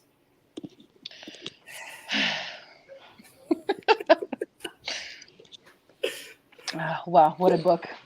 Thank you for humoring me, everyone. Yeah. It's funny, like, I don't know, I'll bring this back to, because, thinking about our talk when we were talking about that hideous strength, because most of the time you'll hear people say, and there was no king in Israel, everybody did what was right in their own eyes. And our assumption is that, but the way it's treating is saying, like, everyone did evil. But, like, that's not what it says. Everybody was trying to do what was right, and I think, I guess I got to say, like, where was the Torah in all this? Like, who had knowledge of God's word and who didn't? And the guy who barely knows anything, his right in his own eyes is going to be different than the guy who has the whole law. And so I think, because I just thinking, like, it was probably a messy thing and it was a chaotic thing, but I don't think the way that it's presented as just being like all evil everywhere, because that's why they were going back to their town. No, and I think this is especially a good word for us at this current moment, because like you were saying before, Michael, you're not trying to do what the culture tells you is right. There isn't a cultural right that you're following. You're doing what's right in your own eyes, right? But you're doing this through being in relationship with God, in reading His Word, and consult, and like in doing this over and over again to know what is successful, what is right, what is good for you to pursue. The reason why I think that we can see it as a sign of like a kind of failure is because the first time it's used by Samson. Samson likes them foreign women, and when his parents say to him, "Samson, please, like you got to marry a nice local girl, not one of these women. And why are you doing this? Breaking your mother's heart." And Samson's response is, "She's good for me in my eyes." Right? He wants something. The thing he wants is bad. God uses that strong libidinal desire even Well, to bring about. he gave him, it was from the Lord. That's the thing. They didn't know that it was from the Lord. That's what it said. That's right. So, But what I was saying, and I think this ties in well with what Michael was saying before, this idea of, wouldn't it be great if God operated in our obedience? He will operate in our disobedience and use all the things that we did to bring about the good that He eventually wants. And that's what happens repeatedly in the book of Judges. But wouldn't it be great if He operated in our obedience, not our disobedience? That'd be way better. I think that last line, they did what was right in their own eyes. To me, it also implied that maybe they don't know exactly what is right. Yeah. Like they don't actually have a frame for it. And it kind of makes me think when I've seen people who talk about like, because I know someone, he talks about, he didn't like his daughter's mom because he said that she has too much partying and stuff going on. And his reply to me was like, like we party over here, but not like that. And so she's still kind of, his daughter's, I think, maybe 10 or something. And so she's still being exposed to a lot of adult activities with their friends, with adult conversation. But his way of seeing it is that his isn't as bad. It's not as big. And he doesn't do it as much, which maybe that is like a step up from like a constant environment of that. But I was thinking it's not entirely great. Yeah. Yeah, that's an interesting one. well, you know what? I mean, I don't know. I've thought about this a lot as a parent and stuff. And like to think of, in some ways, that might be the more dangerous attitude. If you are doing stuff that you know is kind of bad, but you don't think it's that bad, like what your kids are going to get from that is worse, because it's just going to be, you can do whatever you want, like like, because not like all alcoholics have raised bad kids, because sometimes they're so awful at being a parent that the kid rebels against their awfulness and says, I'm never going to be like mom and dad, I'm going to be a good person. And they don't I would say it doesn't work as good as when God's working through your obedience. But that the worst thing is just when people speak with authority as if they're being righteous and they're living hypocritically, like. Yeah. And this book is also, we got to think about it where it is in the canon, okay? And it's in the same place in the Hebrew scriptures as it is in the way that the Old Testament is laid out because of the Septuagint. Is right before this is Joshua, who says, "As for me and my house, we will serve the Lord." So putting this position of like the individuals having to follow God, and where this is going is the notion of the king, who will unite the people, bring them together, right? That they could be unified. Yeah. I mean, they did fail because, Moses spoke to them very clearly. The Lord spoke through Moses to, write these things on your, on your heart, and to read them when you wake up and keep them on your door, and, wrap them around your hands and your head, and, like to keep that. They were supposed to be immersed in the law, which really you don't get until post-exilic Israel. It takes a whole lot for them to really figure out, oh, that was good advice, but that advice was there the whole time. So that is their failure, is that they refuse to learn from the past. Yeah, I would, for me, in a Hebrew mindset, it would be they refuse to remember. because there's an idea that a lot of what the Torah is designed to do is so that you remember that it's always on your mind, and that's an action that you take. So your forgetting is disobedience. So they don't know who they are, and they don't know the Torah, and they create their own forms of worship, as we were talking about before, the Levite. Yeah. New Michael? I don't know how much time you got, but I'm curious to try to run the narrative down here. So we've got, as the net translation title said, Sodom and Gomorrah revisited, right? So we kind of started there in 19. So you get to a point of Sodom and Gomorrah of great decadence and Sodom and Gomorrah things. What's going to come about that is what always comes about that, right? That always brings wrath, right? You're fighting against natural law, right? The Father's creation. So wrath is on its way, right? This is just what happens. Self-destruction. Yeah. And so we go, okay, well, civil war breaks out. Okay, got it. So I'm trying to trace the thread here. Well, so where it leads is Messiah. So which is going to sound strange, but the Sodom and Gomorrah story, me and Yosef were messaging back and forth about this, is that Ruth is Ruth the Moabite. Moab is created because of Sodom and Gomorrah, right? The daughters who take advantage of their father, one of those becomes the nation of Moab, who are the enemy all throughout Judges, right? And Ruth takes place during the time of the Judges.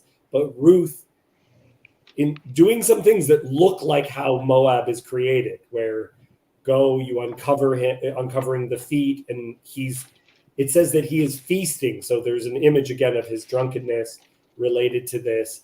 But she, instead of seizing him, puts herself in the position of a servant.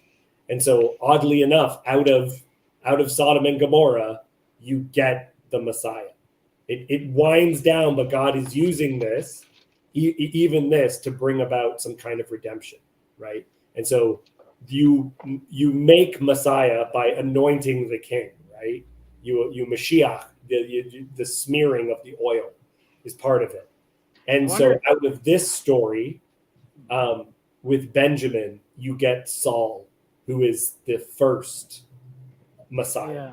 Yeah, that was what I was thinking. Like, I wonder if that was like a thing they anticipate in some way. Because even Noah, too, that's the thing of Noah, is like the whole world is corrupt, but God saves the remnant of Noah.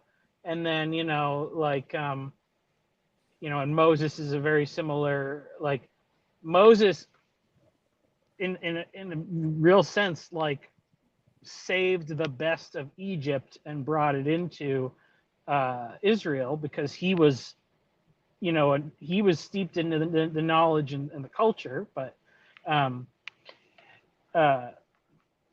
probably more so than the bricklayers were. Like the literacy probably directly comes from Moses.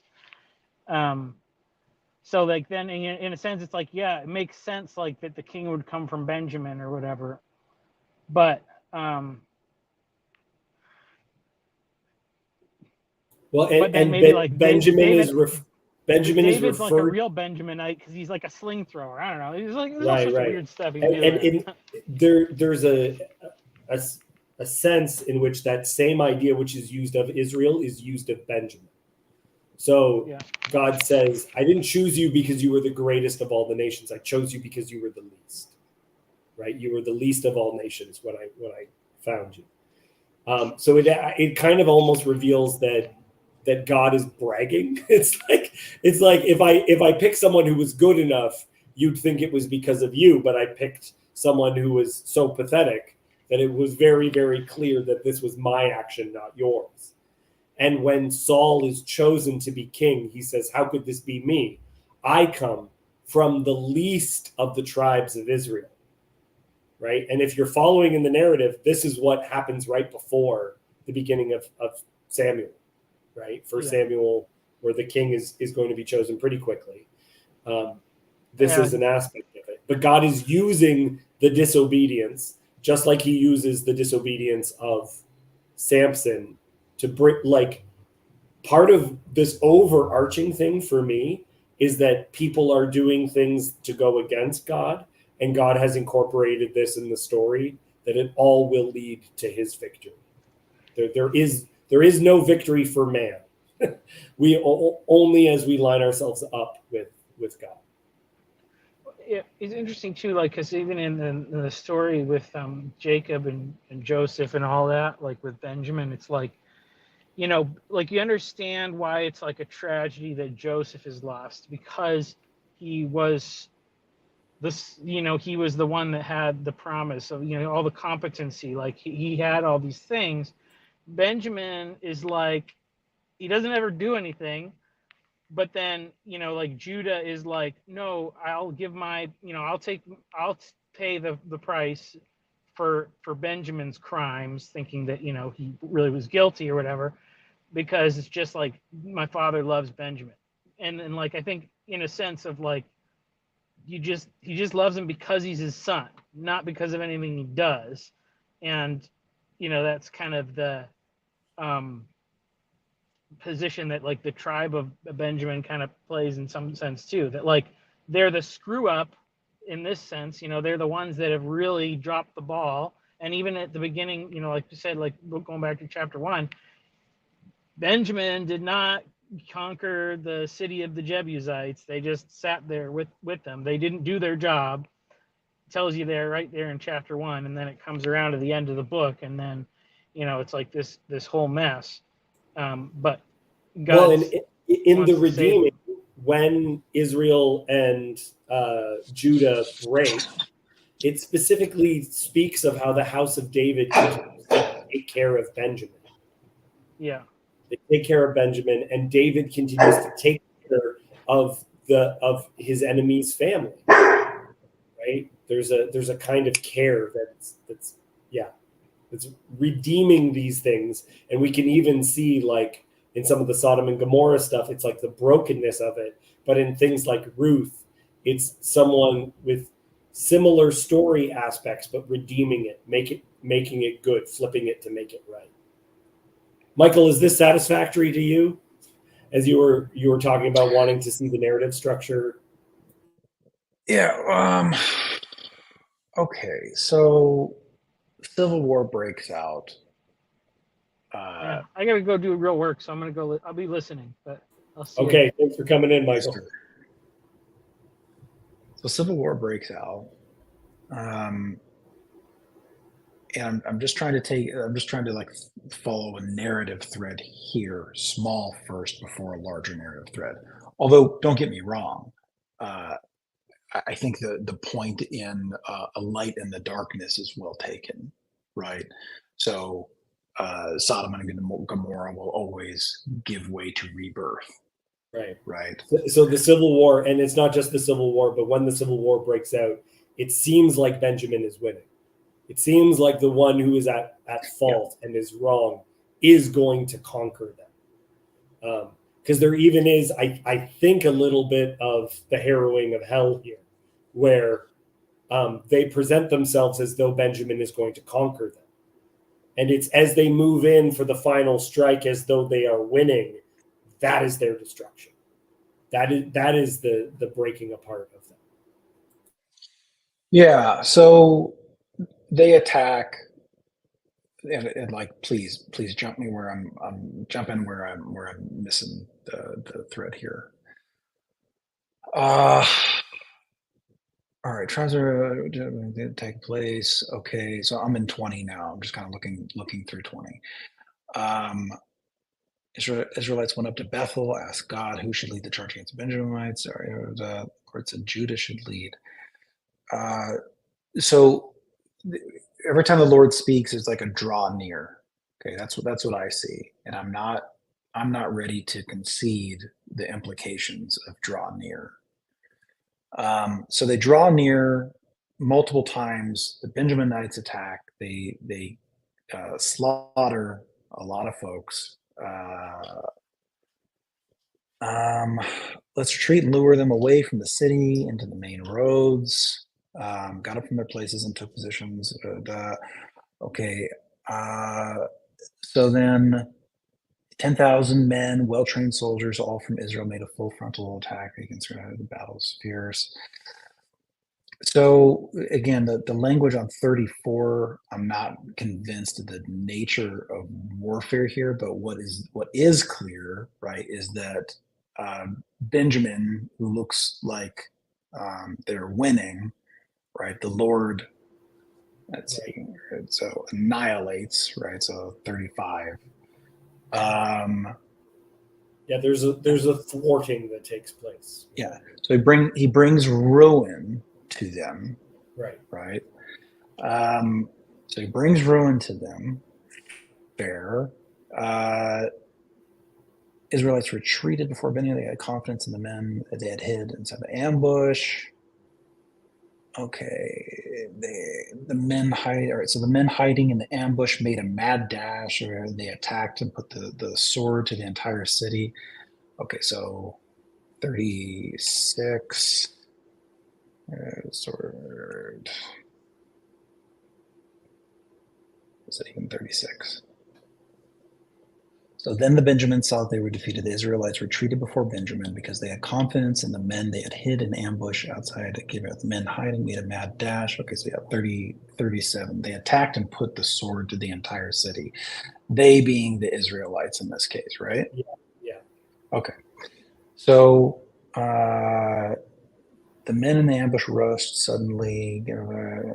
Well, and I would say as well that within this book there would be no issue with saying that people are mishearing God, doing this the wrong way. Yeah. That's the thread I get. It's like listening to Oracle at Delphi kind of thing and hearing what you want. Yeah, and there's right. Definitely within this as well. The idea that what Cassandra was saying before, where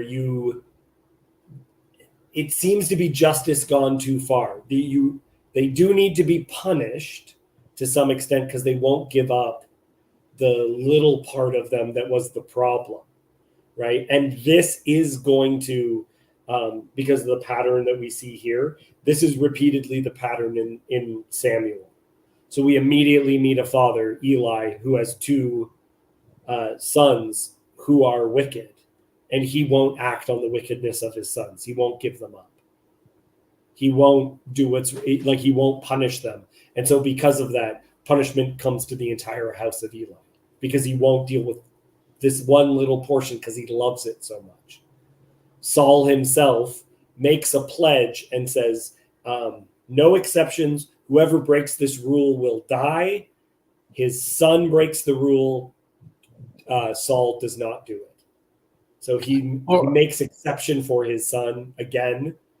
And then David, his son, assaults his daughter.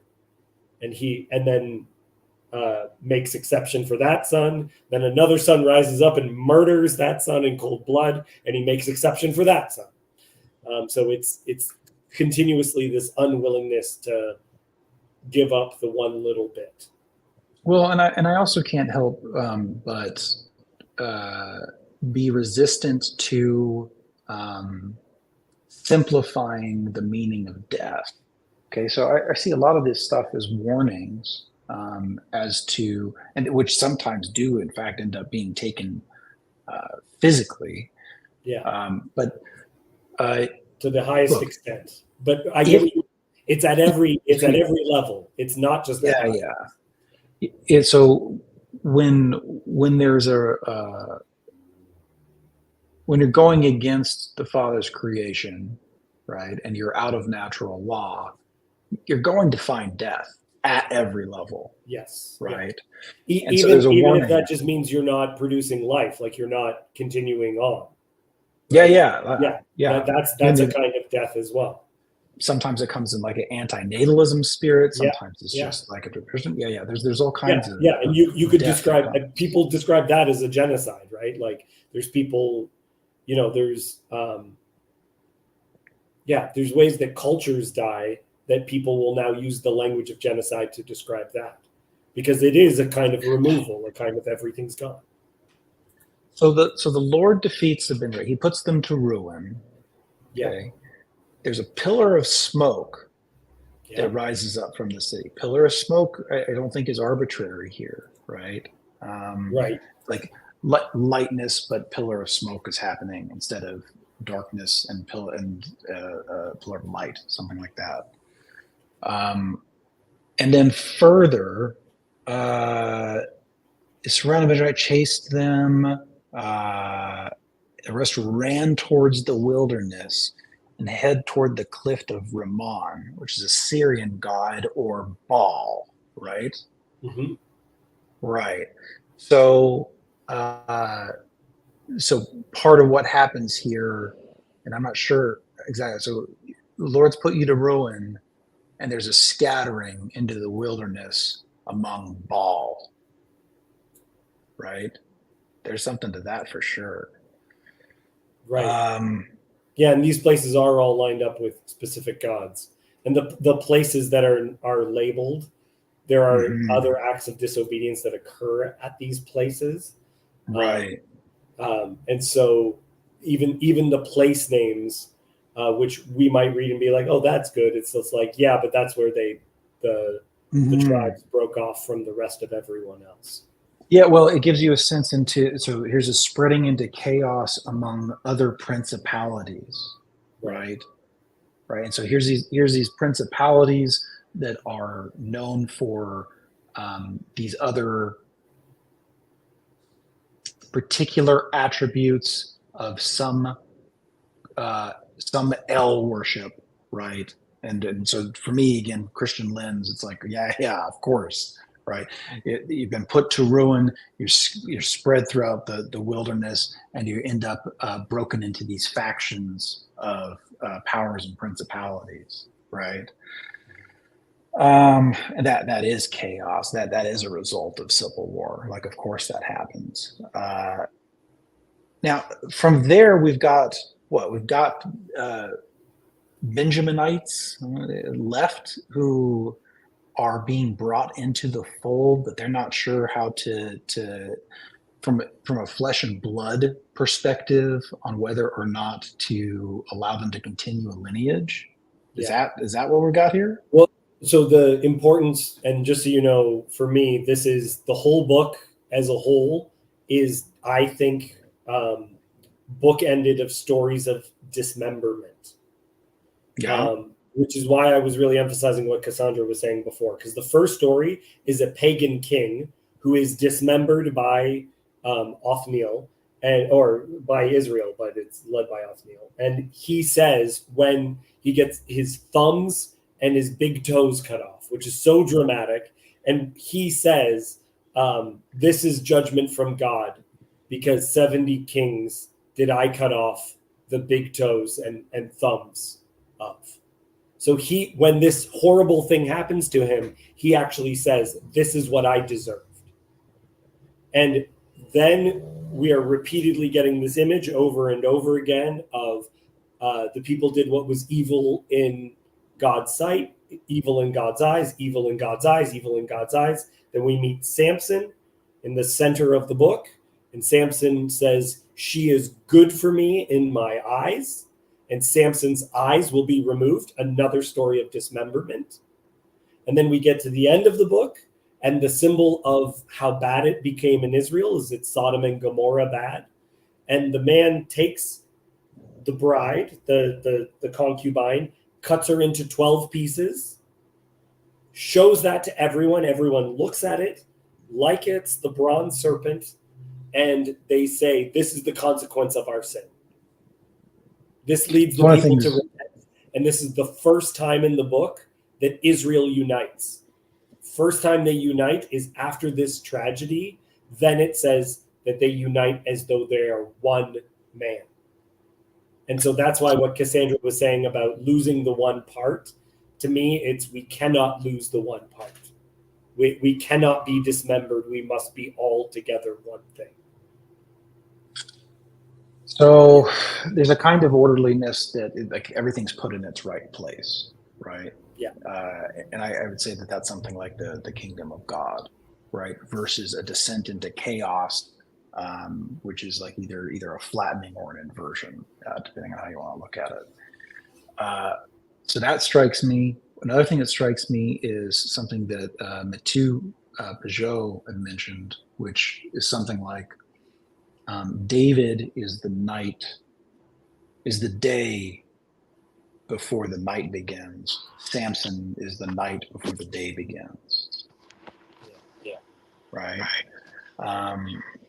So that strikes me. But okay, so 600 brides for 600 brothers, right? So civil. Cassandra, did you smile because of that movie? There's 7 brides for 7 brothers. Yeah. Okay. Yeah. You know the musical. Good. There you go. Okay, so here's leftovers of the Benjaminites that are being brought into the fold, and they're trying to figure out how to get them wives or whether to, right? Yeah. Okay. Now, the way that goes, again, I'm skeptical of some of the translations here, but there's definitely a separating out that happens, right? There's a separating out and then setting aside folks, and so that. But I guess what I'm having trouble grokking. Okay, well, if we're on the way to a grouping back together, a cohesion, right, out of chaos. The last line in the book of essentially everyone's doing what's right in their own eyes.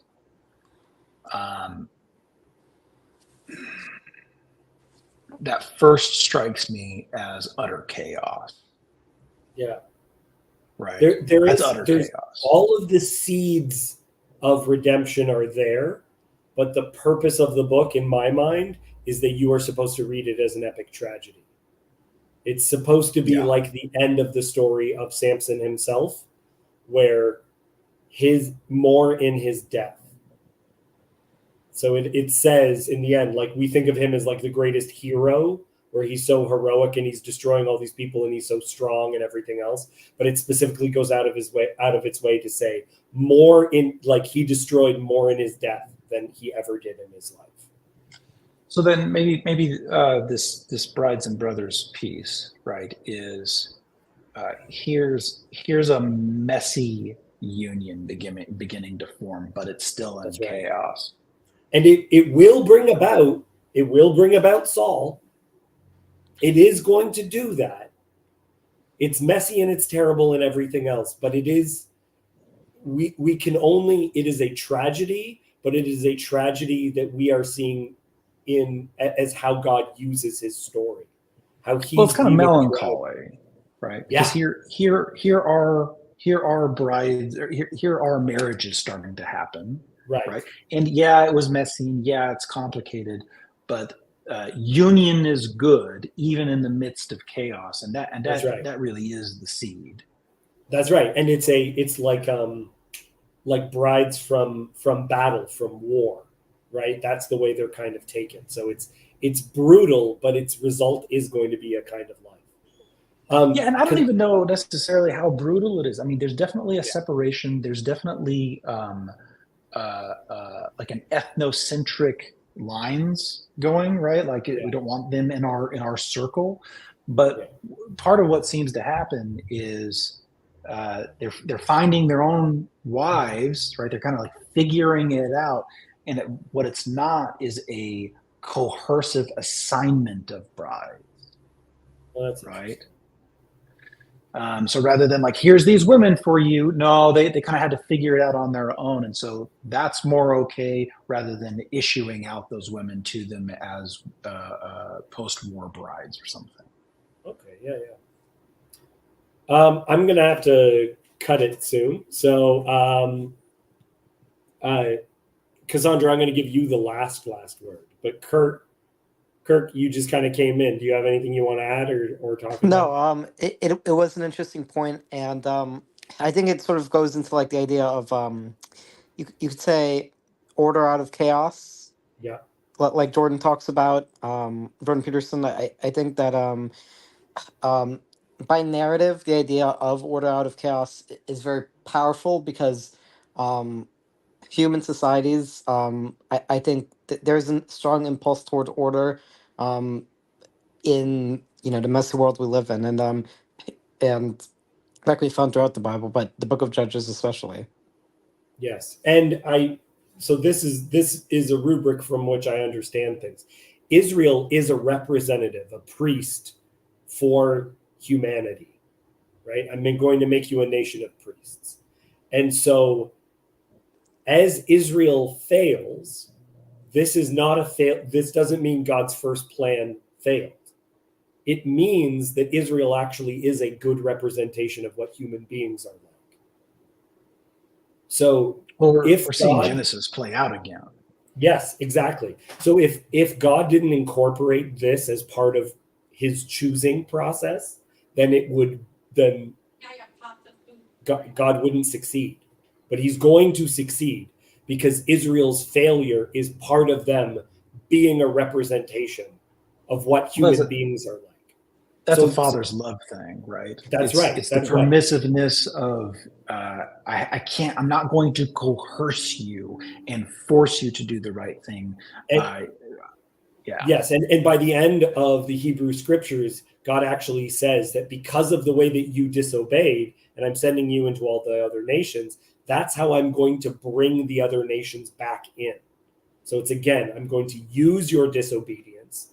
So even as Israel fails, they are succeeding in what their role is that God wanted to bring them to bring. And just a final question before Cassandra makes her point: who's the host? This is my first time being on this. I used to be on the old Hebrew Bible streams with Jacob hosting it. Yes, yeah.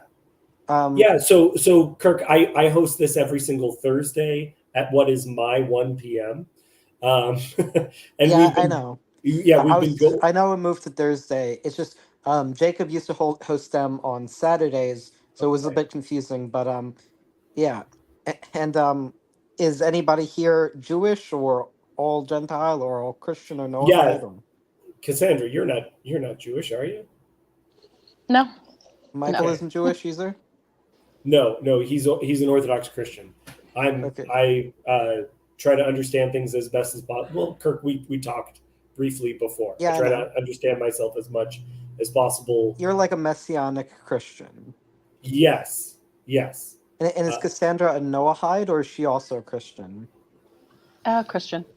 Okay.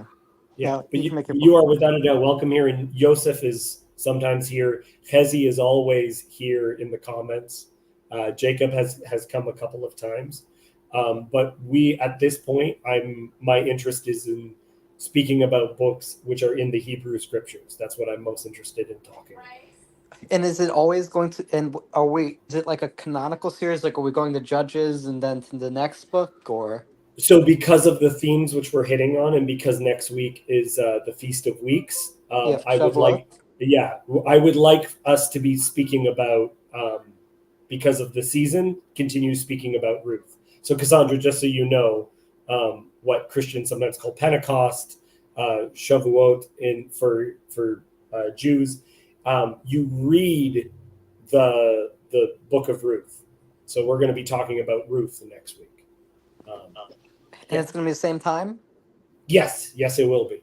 It's the book of Ruth after reading Judges is so strange because it's like a romantic comedy set during the worst time of Israelite history. It's at its worst. This is a perfect time for romantic comedy. Yeah. Mood shift. Yeah. Cassandra, are there things that you noticed within here that you'd like to mention? Oh, I don't know if I have much more to say than what I did. I think it was interesting that the remnant of Benjamin was 600. Yeah. It just made me think of like creation and then that rest that you take off. And Sixth so, day.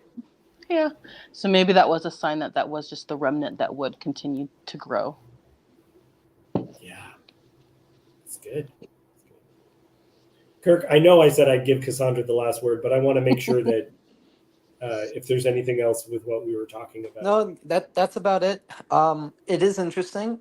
So I think I'll start because it's summer and summer break. I think I might start coming more to the Hebrew Bible streams on Thursdays. Um, but so usually you said Hezi usually shows up, or Hezi is always in the comments. He does is he ever always in show the up comments. in the stream? He doesn't always come to the stream. Yosef sometimes comes to the stream. Does And Hezi ever show up in the stream?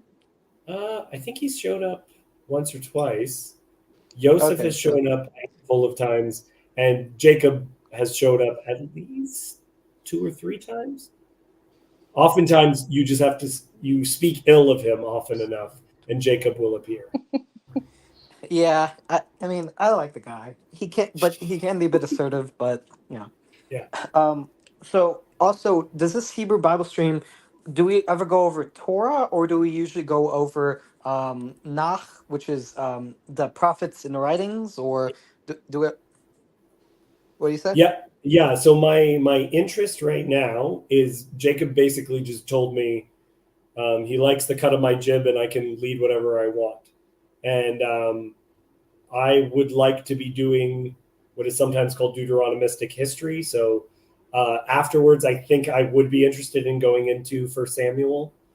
But are we going to go over any? Have you ever over any Torah, like the first 5 books? We haven't in this stream. No, not this stream. I just mean in general. No, we haven't for this Bible study. It's definitely going to come up a lot more because I don't think you can understand First Samuel and First and Second Kings without understanding Deuteronomy.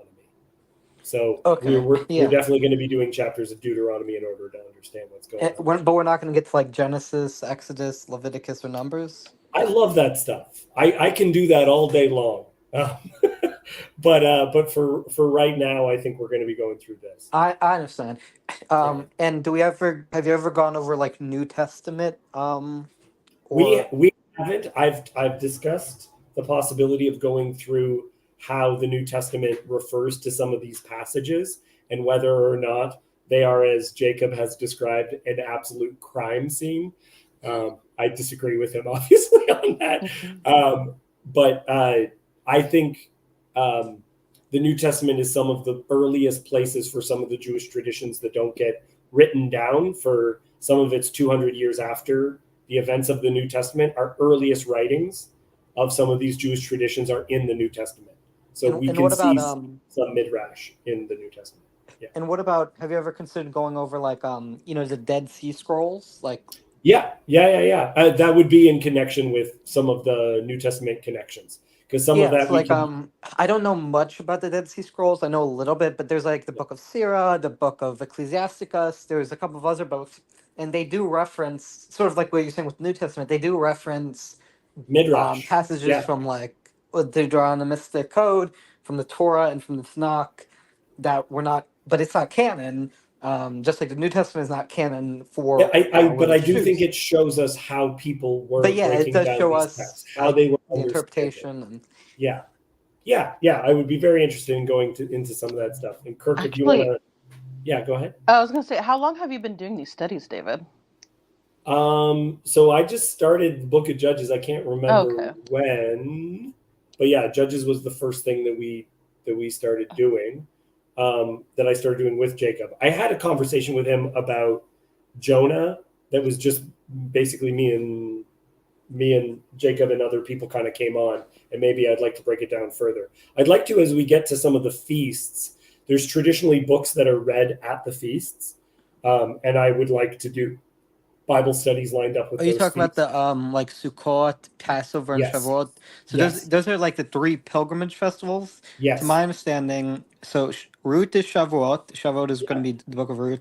I believe Sukkot is Ecclesiastes, Yeah. and for Passover, I think it's Song of Songs. That's right. That's right. Which we just missed. So unfortunately, we won't be doing. I just missed 50 days ago. How long did you say you were doing this? I'm just going to do this until Jacob No, how says long that. have you said you have done it so far? We've been doing it for a couple of months. Definitely, we're in the months at this point. And you're gonna go for however long? Yeah, and then I post some other stuff that's just my wonderings about this stuff. What? It is interesting. I think I would like to hop on. It's it's just it seems as though this is sort of more of the Noahide corner of, you could say, TLC. Yeah, yeah. I mean, I'm not against that as being how we could partially understood this. 4 months ago is when we began this. So if you type in Federecci judges, you'll see when we do it. And I oftentimes pick a picture so you can see some of the images that we've, some of the topics that we spoke through. Why I think Jacob lets me use his channel is because, as much as possible, I want to honor Midrash. I want to honor how traditionally Jewish people have broken down this text, receiving it from them. And I just love the text itself. So we're going to talk about it. Obviously, as a Christian, I believe that had a significant, that is part of how I understand it, and part of what gave me some of the insights which I've received, which is the idea that how could the tragedy not be against God's plan, but I want to be honoring to the text itself and not just bring in Christian priors and massacre the text to make it do whatever I want it to do.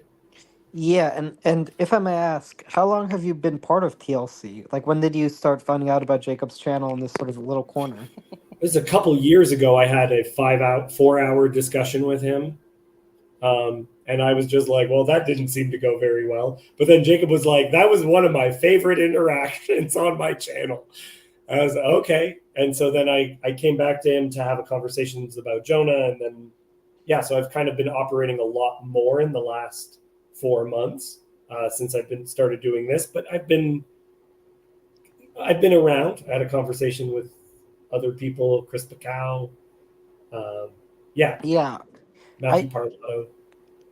I don't, I like the Hezi sphere. I like the Perkev vote streams, but I don't know. Does Hezi still do the Noahide streams very frequently? The Noahide streams are usually on Tuesday. I'm not sure. The thing I will say is that there is too much happening. So there is always so much happening. I love the people here. I love all the people on Jacob's channel. I like having the conversations, but it's too much. I can't. I'm not sure, Kirk. It's too much for me too. When Yeah. I first found these guys, when I looked up a Bible study on Twitch, and I tried to look into different aspects of this little community. It's like I don't want to say it's an empire, but Jacob really has built a very successful online Yes. communication. And Yeah.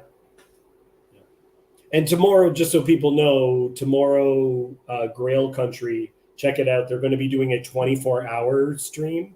So if you've never been on before, that's going to be what is a Grail great Country?